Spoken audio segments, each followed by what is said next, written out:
Una discusión familiar terminó en balazos en Retalhuleu. Una mujer lucha por su vida tras recibir un disparo en el pecho. El presunto responsable ya fue capturado por la policía. Más de 20 estudiantes resultaron heridos cuando el pick-up en el que viajaban volcó en Rabinal, Baja Verapaz. Varios menores fueron trasladados en estado delicado. Nuevas declaraciones sacuden el caso de Litzy Cordón. El acusado asegura que su propio primo le habría confesado el secuestro y muerte de la joven.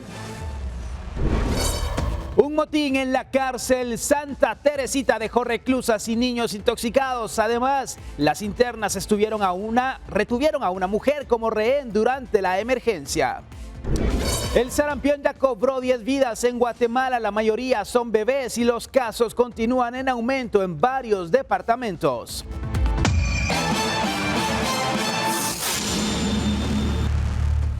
Miércoles 13 de mayo, muy buenas noches, bienvenidos a Impacto Directo, un gusto estar con usted, soy Alexis Ponce. Como todos los días, el equipo está preparado para platicar de las noticias. Doy la bienvenida a nuestros panelistas, Nidia González, mercadóloga y coach de vida, Jairón Salguero, actor y comediante, y Claudia Masí, psicóloga y comunicadora. Una mujer permanece en estado crítico tras ser atacada a balazos, presuntamente por su pareja sentimental, en un hecho registrado la noche del martes en el cantón Samalá 1 en San Sebastián, Retalhuleu.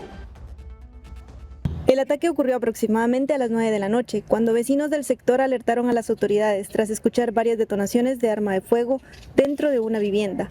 Bomberos voluntarios acudieron al lugar y localizaron herida a Juana Mejía Escobar, de 32 años, quien presentaba un impacto de bala en el pecho con perforación de salida en la espalda. En lo que es Cantón Cosito de San Sebastián, al llegar al lugar encontramos a una fémina de aproximadamente 35 años de edad, la cual recibe un impacto de proyectil de arma de fuego en lo que es el pecho, teniendo una salida en lo que es la espalda.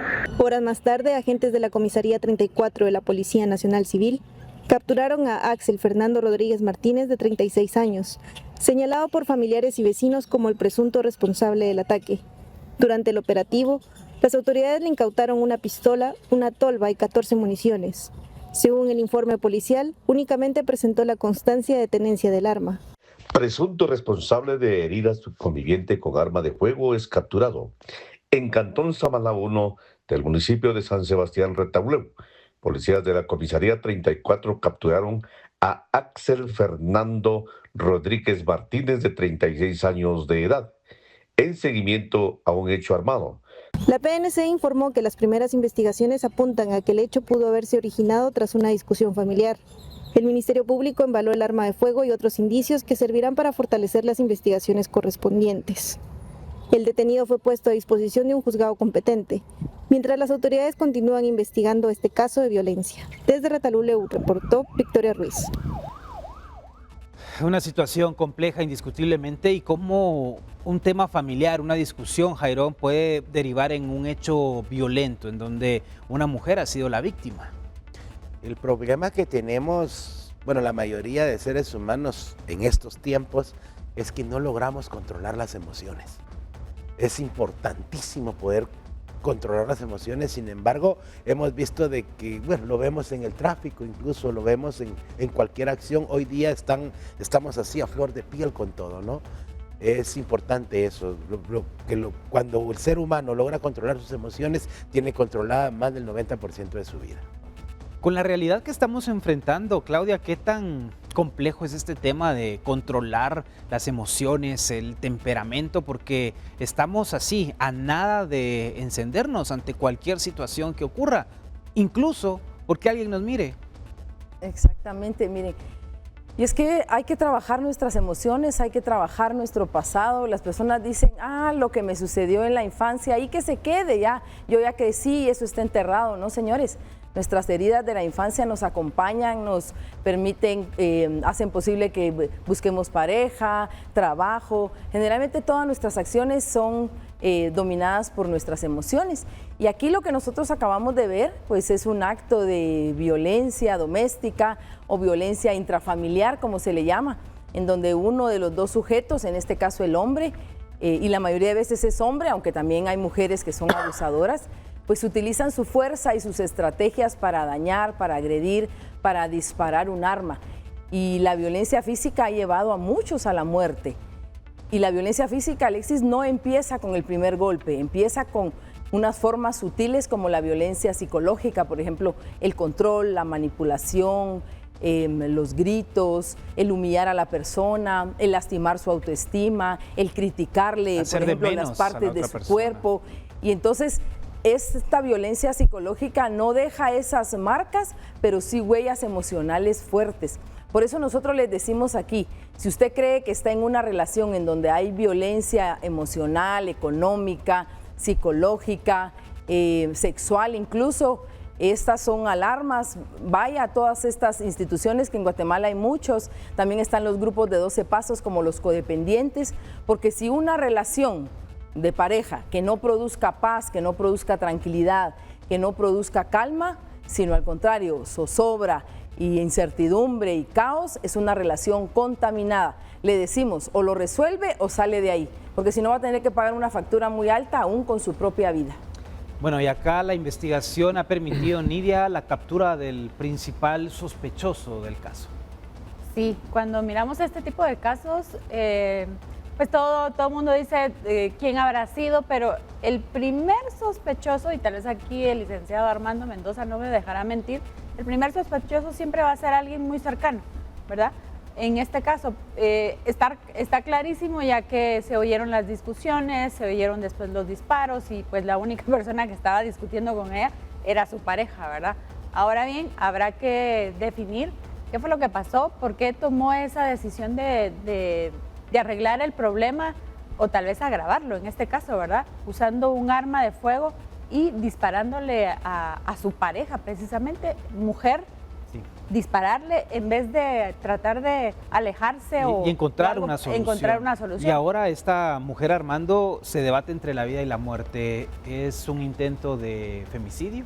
Claro que sí, muy buenas noches. Sí, fíjate, efectivamente, en concurso ideal. ¿Qué significa esto? Que cuando un hecho o un delito sirve para cometer otro, porque en este caso él solo tenía tenencia de arma, no tenía la aportación legal, entonces ahí hay una aportación ilegal de arma de fuego que hizo que él cometiera el ilícito penal, en este caso el femicidio, en grado de tentativa, porque mientras no fallezca así está. Esperemos en Dios que se recupere la señora. Al momento de que ya se inicie la investigación y eventualmente vaya a un proceso, un juicio oral y público, va a ser condenado o condenable por un delito de femicidio en grado de tentativa, aumentada la pena que se le imponga hasta una tercera parte. Bueno, tenemos que ir a la pausa, siga con nosotros, volvemos en instantes aquí en Impacto Directo. Momentos de tensión se vivieron en la autopista Palín-Escuintla luego de que un tráiler sufriera desperfectos mecánicos y presuntamente se quedara sin frenos cuando descendía por esa ruta. Según el video grabado por otro piloto, el conductor intentaba controlar el transporte pesado sin éxito mientras avanzaba sin poder detenerse. Fue entonces cuando otro piloto del transporte pesado, al percatarse de la situación, actuó de inmediato y decidió colocarse frente al cabezal para ayudar a frenar su marcha. Gracias a esta rápida reacción y a la solidaridad entre colegas del transporte pesado, el tráiler logró detenerse, evitando lo que pudo convertirse en una tragedia de grandes proporciones. Por lo observado, el vehículo presentó daños mecánicos, pero no se reportaron personas heridas. Y mucho se ha hablado sobre esta situación de la pérdida de frenos, pero en los vehículos, Armando, ocurre que muchas veces el sobrecalentamiento, y no es una situación en donde el vehículo esté en malas condiciones, sino tiene muchas veces que ver con la manera en la que se compresiona un automotor. Con tu experiencia en vehículos pesados, pues creo que conoces muy bien ese punto de la compresión de un vehículo, ¿no? Exacto, fíjate que casi todos los pilotos de transporte pesado tienen esa costumbre de graduar frenos, por eso incluso han habido accidentes graduando frenos. Entonces, cuando son vehículos accionados por aire y las fricciones tienden a calentar porque se cristalizan, y recordemos que son 18 ruedas las que van a tratar de frenar. Entonces las zapatas calientan tanto de que al momento de que el piloto trata de compresionar también mucho con freno motor, también tiende a sobrecalentar el motor y eso provoca que todo el equipo entre en esas fallas. Y lo que da por consecuencia pues el hecho que no frene. Y esa humazón que ustedes pueden ver ahí no se trata de que el vehículo vaya frenando a la fuerza o calentando más las fricciones, sino que hay un dispositivo abajo del timón que se le llaman loro, así le llaman. No sé por qué le dicen loro, alguno pues, en inglés, pero dicen loro en Guatemala. Es lo que embreca la unidad y hace que el vehículo empiece a soltar esa humazón porque va empujando aún más las fricciones de la capacidad que ellas llevan para poder tratar de detener la unidad. Pero en este caso no es achacable al piloto, tampoco al patrono, sino que también es el desgaste y las largas rutas que ellos conducen. Y obviamente al momento de poder ejercitar todo ese tramo carretero, el tanto ir pisando freno y tal vez compresionando provoca este tipo no de haber situaciones. hecho la compresión de una manera correcta. Correcto. Pero, a ver, Nidia, aquí vimos una acción y una reacción inmediata, tanto del conductor del vehículo que tuvo el problema como de su compañero que no lo pensó dos veces y auxilió. Sí, y la verdad es de que eso es de aplaudir, porque yo te digo, hace muchos años yo sufrí un accidente donde se me fueron los frenos y no sabía ni qué hacer, y la verdad es de que gracias a Dios pude controlarlo y todo, pero pensar algo así es cuestión de segundos. Lo vemos ahí en el video y realmente a la acción de este compañero, de este señor piloto también que venía en otro vehículo pesado, ponerse enfrente, o sea, ¿qué es lo que puedo hacer para ayudar a esta persona? Es lo más loable que he visto yo, de veras, en este tipo de cosas, porque ahí le salvó la vida a muchas personas. Imagínate cuántas veces hemos visto aquí notas lamentables en esa ruta, precisamente donde los carros pues se salen de la ruta, de un carril se pasan a otro. Vimos unos videos hace algunas semanas, unos meses, que lamentablemente venía de frente y lo chocó. Sí, el conductor de moto que pierde la vida en este hecho. Vamos a platicar ahora de los comerciantes que han denunciado un robo ocurrido durante la madrugada en el mercado sur del Ingenio en Amatitlán. Era aproximadamente la 1:30 de la madrugada. Ahí, delincuentes ingresaron a varios locales comerciales y sustrajeron distintos objetos. Entre los negocios perjudicados se encuentra un comedor. Los locatarios manifestaron su preocupación debido a que durante el incidente no se observó presencia de guardias de seguridad en el lugar. Comerciantes hacen un llamado a las autoridades para reforzar la vigilancia y evitar que estos hechos delictivos se repitan. Y los locatarios obviamente están preocupados por esta situación, no es para menos. Si no tuvieran cámaras de videovigilancia, no pudieran ellos tener al menos esa información y saber cómo están actuando los delincuentes para poder reforzar esas medidas de seguridad, Jairón. La mayoría de municipalidades en el país tienen su propia policía de seguridad. Y se supone que son precisamente para esto, para cuidar los bienes municipales, en este caso un mercado que es un bien municipal. Y ahí vemos que no funciona, porque solo sirve para darle trabajo a los cuates, a los correligionarios. Los que ayudaron en campaña. A los que ayudaron en campaña. Y al final, porque un mercado como este, ¿cuánto dinero hay dentro del mercado? Sí. Congeladores, productos, debería estar vigilado 24 horas. Y bueno, y eso pasa en la oscuridad cuando no hay personas, pero en el día, cuando hay todo un movimiento, ¿qué tan seguro puede ser llegar a realizar las compras y no ser vigilado, Claudia? Les voy a decir, los mercados en los últimos años han contratado, no es a una policía, sino es algún grupo.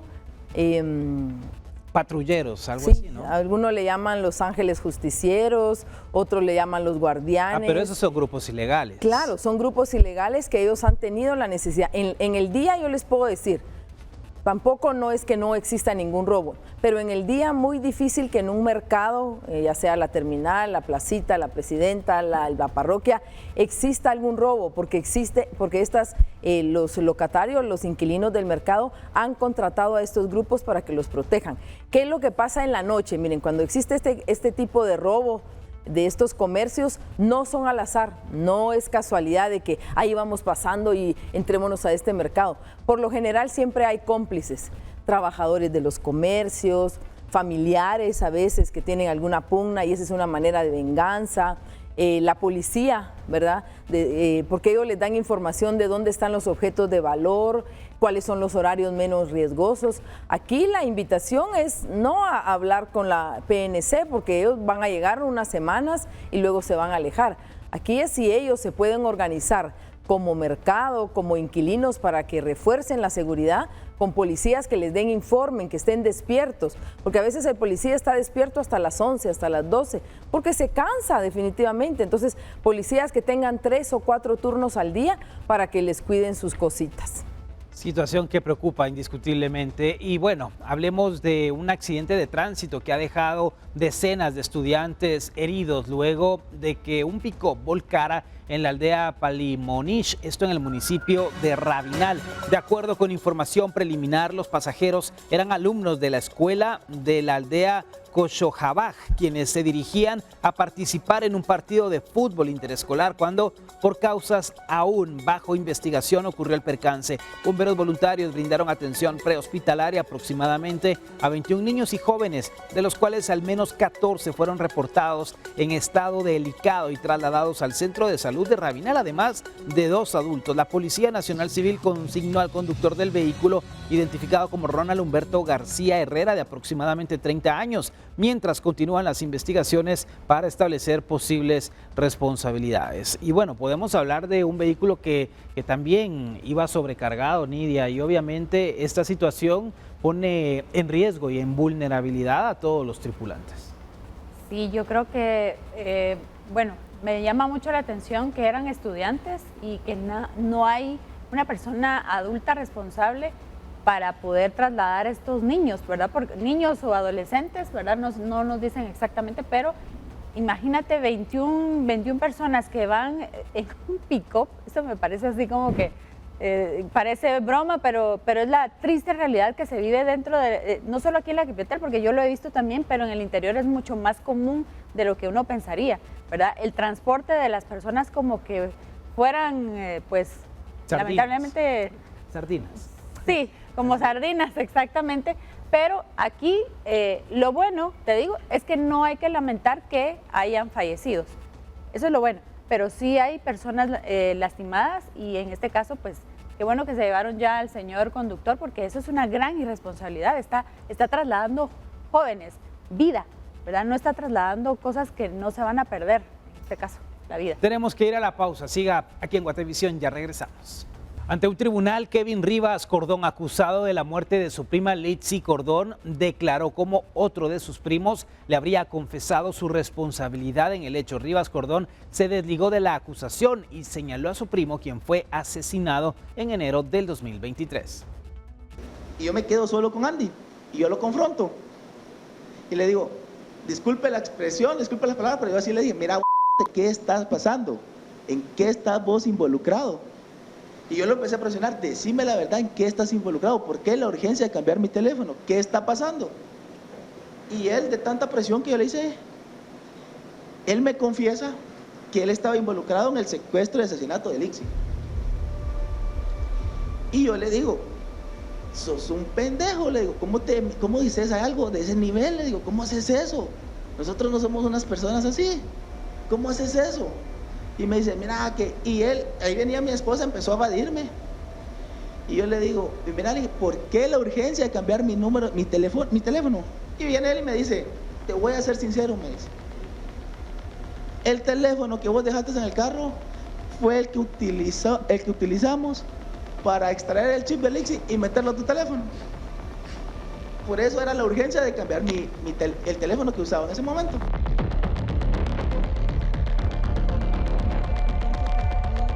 De esta manera, Andy Josué Cordón García habría confesado a su primo Kevin Manolo Rivas Cordón su presunta participación en el secuestro y muerte de Litzy Cordón. Kevin Rivas es el único acusado en el proceso como principal sospechoso del crimen contra su prima.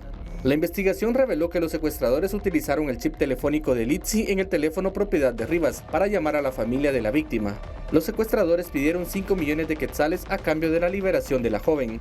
De acuerdo con su declaración, su hermano Cristian también tendría conocimiento del hecho contra Litzy y ofreció ayudarlo. Yo estuve en los Jocotes aproximadamente 25 días, pero cuando estaba en los Jocotes llega 2 veces mi hermano y me dice, mira, yo sé que no tenés nada que ver, no te preocupes, yo voy a correr con los gastos que este proceso lleve.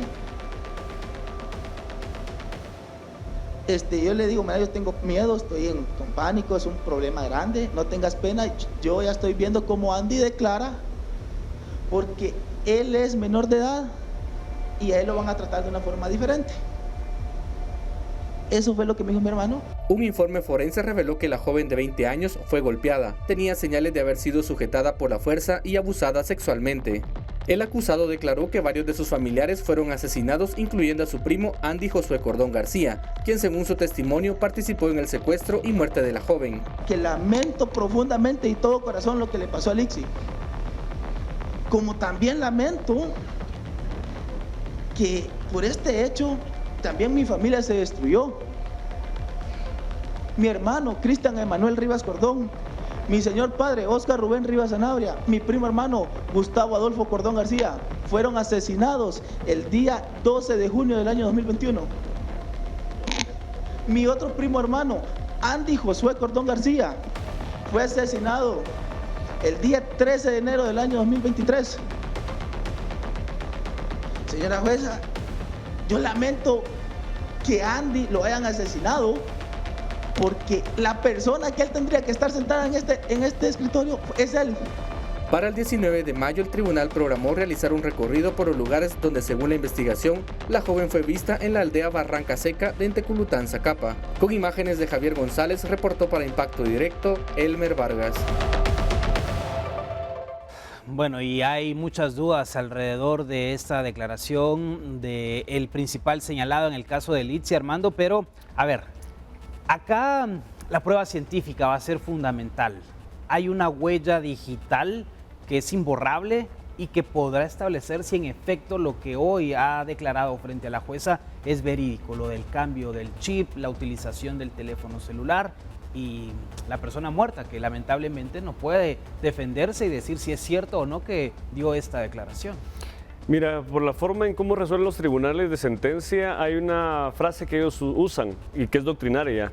Dice, no se le da valor probatorio a la declaración testimonial o la declaración del acusado toda vez de que inflige una causa de exculpación en contra de un tercero que el cual ya se encuentra fallecido, por ejemplo. Esa sería la redacción de la sentencia más o menos. Como defensor, pues yo tengo que hacer todo lo necesario para acreditar hechos o desacreditar o no dejar comprobados los hechos del Ministerio Público, porque la labor de la defensa no es demostrar la inocencia del acusado, es labor del Ministerio Público demostrar la culpabilidad. O sea, yo solo la robustezco, pero el Ministerio Público tiene que quebrantar la inocencia. En este caso, él hizo uso de su defensa material, muy bien hecha, muy elocuente su forma de declarar, con peros y señales, así con palabras coloquiales, porque eso es lo más natural que se puede dar.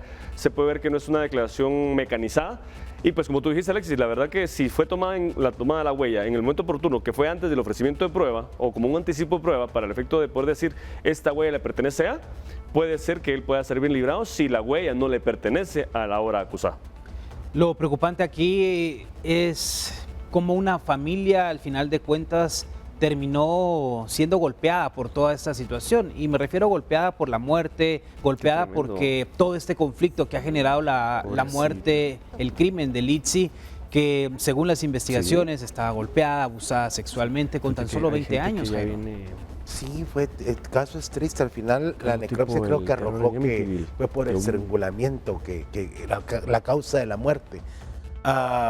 Lo triste es ver cómo por la ambición del dinero se destruye toda una familia a causa de las venganzas, ¿no? Y sobre todo en un territorio tan hostil como es Zacapa, que la gente tiene la ley, pura la ley del oeste, ¿no? Cada quien toma la justicia en sus manos.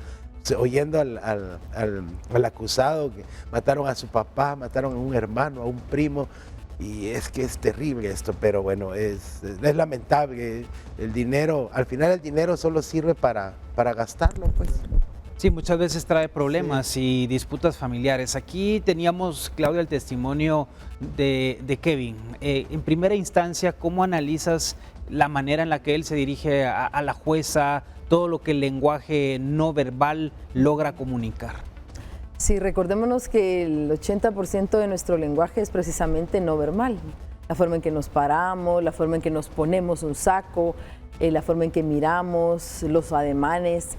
Miren, desde la perspectiva forense, desde la perspectiva psicológica, el que una persona, como en el caso de él, que está procesado por un delito, todavía no está condenado, pero sí procesado por un delito mayor, quiera inculpar a alguien más, esto significa que es un mecanismo de defensa que él está utilizando primero para evadir su responsabilidad, luego para proteger su autoestima, porque definitivamente ahí pues todo lo que ha sucedido alrededor, estar encarcelado pues no es agradable, ahí lastima toda vulnerabilidad. Tercero, saber manejar esa ansiedad que él tiene o compartir la culpa si en algún momento lo hubiera. Aquí la situación es que se está inculpando a alguien que ya no vive. O sea, yo podría decir el fallecido fue, o él me dijo, o él fue el que me llevó a esta situación. Miren, aquí los tribunales, la justicia y el MP tienen mucho trabajo que hacer. Ellos deben seguir recabando la evidencia, analizarla, los testimonios. Y algo importante que se debe pedir aquí, y el licenciado me va a dar la razón en esto, es los peritajes psicológicos, ¿verdad?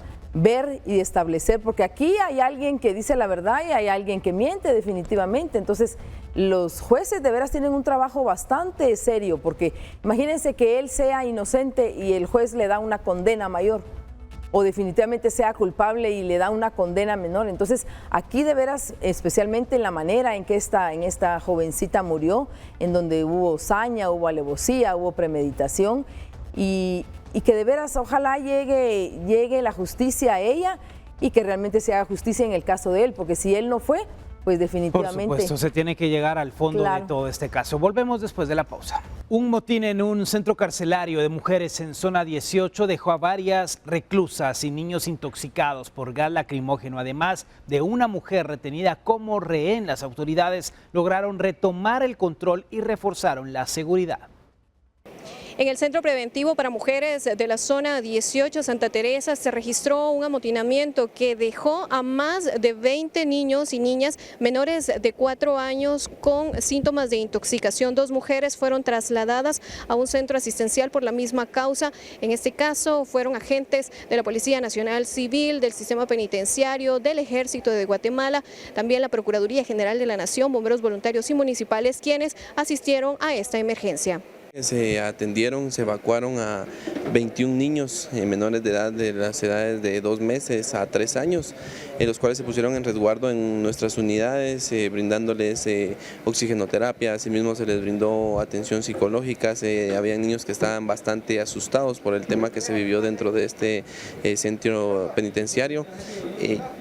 Atendimos a 3 personas, 3 féminas con golpes y erosiones. Fueron atendidas acá en el lugar. No fue necesario el traslado de ninguna de las personas adultas y de ningún menor. Mientras que los bomberos voluntarios atendieron a 10 niños y niñas de entre 0 y 4 años. En total fueron atendidos 31 menores y se les atendió en el lugar. Posteriormente fueron devueltos con sus progenitoras, mientras que se trasladaron a 6 privadas de libertad a un centro asistencial. El amotinamiento surgió, aparentemente, ante la inconformidad del tiempo en que reciben agua. Sin embargo, la causa debe ser confirmada por medio de investigación. Mientras duró el motín, las reclusas retuvieron a una mujer como rehén, pero luego fue tomado el control y fue rescatada. Las autoridades de fuerzas combinadas fueron incrementadas para mantener el control y evitar más daños, ya que durante el motín se lanzó gas lacrimógeno, lo que generó la intoxicación en las reclusas y en sus hijos pequeños. Con imágenes de Byron Baiza para Impacto Directo, Mabel Saucedo. ¿Y será realmente el tiempo en el que cuentan con el servicio de agua que llevó a que realizaran estas acciones que puso en riesgo la vida de los niños que permanecen en esta prisión junto a sus madres? Que creo que es lo más preocupante de toda esta historia, Nidia. Sí, lo que hay que ver aquí es realmente, bueno, creo que todos sabemos que en nuestro sistema penitenciario pues no son hoteles de lujo, pero también carecen de muchos servicios, se podría decir que son los servicios básicos en los cuales las personas que están encerradas ahí pues pueden tener agua, luz, comida, donde dormir y pues nada más, ¿verdad? Ahora, este tipo de cosas creo yo que se dan porque llega un momento en el cual las personas llegan a un punto límite, ¿verdad? No tienen lo mínimo para estar ahí. Muchas de las personas que llegan a ver a las reclusas incluso les llevan cosas porque no hay agua, no hay jabones, no hay pasta, no hay shampoo, no hay nada de eso. Entonces ellos les tienen que proporcionar todo esto, ¿verdad? Y ahora con esto, imagínate que tampoco tengan el agua que es tan vital para la vida, para el aseo higiénico, para todo. Entonces creo que es un poco de desesperación por parte de ellas. Armando, muchas personas dicen, ¿por qué hay niños en la cárcel? ¿Por qué estaban los niños con estas mujeres que están cumpliendo una condena? Pero hay una explicación de por qué el sistema penitenciario permite que estas mujeres tengan a sus hijos, para que nos pudieras ampliar a detalle. Justo, excelente pregunta, Alexis. Que bueno, sí, la ley del régimen penitenciario lo permite. De hecho, la mayor parte de niños que se encuentran privados de libertad, porque están privados de libertad, es porque nacieron durante el procedimiento penal de las ahora reclusas y obviamente por el hecho de la lactancia no pueden apartarlos del seno materno. Incluso no hay niños que puedan llegar. De hecho, todos los niños que están ahí nacieron, obviamente en un hospital o el hospitalito, pero nacieron porque sus mamás se encuentran privadas de libertad. Entonces no puede ser que un niño no puede estar con su papá, se lo llevan a la mamá a la cárcel, no. Es porque los niños nacieron ahí. Muchos piensan equivocadamente de que porque cayó detenida la mamá y solo es el único refugio para el niño, al momento de caer detenida o presa o condenada, va a tener que llevarse a su hijo. Mentira, van a buscar un recurso idóneo sí o sí, o si no la PGN va a actuar y va a tener que llevar al niño a una casa hogar. Pero sí, la ley lo permite, cosa que yo siempre he estado en contra porque hay un tiempo, obviamente ustedes que son mamás lo saben, sí, de apego emocional desde que son bebecitos, en la lactancia, el apego, etcétera, pueden pasar hasta 3 años. Creo que la ley permite que hasta 5 o 6 años estén los niños dentro del sistema carcelario y ahí proceden a buscar un recurso idóneo para que puedan llevárselos fuera de la cárcel y si no hay un recurso idóneo, PGN solicita que el niño salga de la privación de libertad. Porque es algo violatorio también, Alexis, porque nacen privados de libertad, siguen privados de libertad y para ellos es normal. Sí. Y lo que sí puedo decir con eso, rapidito termino, es de que qué tontas las personas que hicieron este botín. Yo entiendo el motín, ¿por qué? Porque hay derechos vulnerados. Yo no los mandé a estar ahí, 1 y 2, pusieron en riesgo a sus propios hijos. Entonces ahí hay exposición de niños al peligro. Entonces creo que también hay que tener un poquito de lógica porque les pueden sumar otro delito más. Esa es la situación que mencionaba. Y bueno, Jairón, a mí me llamó mucho la atención porque las mismas reclusas compartieron videos de lo que ahí estaba sucediendo. Y aquí hay otra alerta, los teléfonos celulares que están en poder de los privados de libertad, hombres o mujeres en cualquier lugar. El problema de las cárceles en este país, ¿no? Ya sea de cárceles de mujeres o de varones, es el mismo, la corrupción. Yo no estoy de acuerdo con esto de que justificar el motín que hicieron. Realmente están privadas de libertad, pues. Yo entiendo de que debes de tener los servicios básicos, pero también afuera necesitamos servicios, pues, y más en ese sector de la zona de Chucho donde el agua escasea. ¿Cuánta gente que no está en cárcel no cuenta con agua todos los días? Están haciendo motines, pues, por ejemplo. Y luego esto, la gente grabándose. Bueno, yo he visto en redes sociales que videos en vivo. Que ahora son videos en vivo también. Desde la cárcel, donde están adornando su cuartito y las chicas. Y yo digo, Jesús, ¿cómo es posible de que esto suceda? Es lamentable porque deberían de estar cumpliendo con su condena como debe de ser, pues. Bueno, son situaciones que pasan en nuestro país. Vamos a la pausa, siga aquí en Impacto Directo, regresamos. Y el brote de sarampión en Guatemala continúa cobrando vidas. El Ministerio de Salud ha confirmado 6 nuevas muertes asociadas a la enfermedad, elevando a 10 el número total de fallecidos.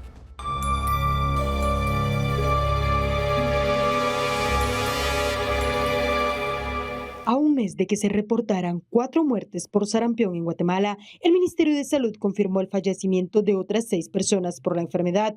Entre las 10 víctimas mortales hay 9 menores de 1 año y un adulto de 27 años. Los casos se concentran en Quiché, Guatemala, Totonicapán y Sololá. Entre los recientes fallecidos figura una bebé prematura de 17 días de nacida. Según el Ministerio de Salud, la menor nació de una madre que dio positivo por sarampión durante el embarazo. Las autoridades indican que el deceso ocurrió por complicaciones relacionadas con la prematurez y el virus. Otra de las víctimas tenía 2 meses y desarrolló una infección grave y dificultad respiratoria tras el contagio. Según los registros del Ministerio de Salud, hasta el 10 de mayo, ninguna de las 2 niñas tenía la edad necesaria para recibir las dosis 0 de la vacuna SPR. Esa dosis se aplica a menores de entre 6 y 11 meses como parte de las medidas implementadas desde marzo. Los otros menores y el adulto fallecido tampoco estaban vacunados contra la enfermedad. La epidemióloga del Ministerio de Salud, Erika Gaitán, explicó que los padres del hombre de 27 años indicaron que no creían en la vacunación cuando sus hijos eran pequeños. Salud reiteró el llamado a vacunarse y aseguró que el biológico ofrece una protección del 97% durante la vida. El ministerio también reporta que el 20% de los fallecidos tenía una condición cardíaca previa y el 40% presentó dificultad respiratoria. En total, Guatemala suma 13.275 casos desde el 9 de enero, cuando se reportaron los primeros contagios del brote en Santiago, Atitlán, Sololá. Con información de Ana Lucía Ola, reportó Andrea Domínguez. Son más de 13.000 casos, 10 víctimas mortales. Claudia, las acciones que han hecho las autoridades tratando de contener la enfermedad, al final todo esto genera alerta, preocupación. Lo vimos recientemente con el hantavirus, muchas cosas se dijeron alrededor, pero el control que se pueda tener aquí en Guatemala y sobre todo la información para que las personas que no tienen vacuna o que no saben si se vacunaron acudan a los centros de salud. Sí, miren, qué triste, de veras, 10 muertes, la mayoría niños, pequeñitos, un adulto, muertes que se pudieron haber evitado definitivamente. Aquí el Ministerio de Salud va a tener que reforzar, va a tener que incrementar su presupuesto en cuanto a campañas. ¿Eso qué significa? No solo poner el MUPI, no solo poner la valla, sino ir a las comunidades, a los pueblos, a los caseríos, a las escuelas, a donde sea necesario que hayan no solo niños, porque el mensaje no solo al niño, el niño no se manda solo. Aquí el mensaje es a los padres, al adulto, al cuidador, que la única manera de prevenir es a través de la vacuna. Acordémonos que la vacuna nos da inmunidad a largo plazo y son 2 dosis, porque hay papás que solo les ponen una y piensan que ya es suficiente o perdieron el carnet, entonces, yo creo que con esa ya mi hijo ya está protegido. Son 2 dosis, una es a los 6 meses, otra es a los 12 meses, otra es a los 6 años o 18 meses, según el país, porque hay países que tienen lapsos entre uno y otro. Porque muchos han de decir, es que nadie se va a morir de una ronchita o nadie se va a morir de esa erupción cutánea. No, solo de la ronchita no se va a morir el niño. Lo que pasa es que como este es un virus y es altamente contagioso, tiene consecuencias como por ejemplo neumonía, inflamación cerebral, imagínense, o una desnutrición por diarrea severa.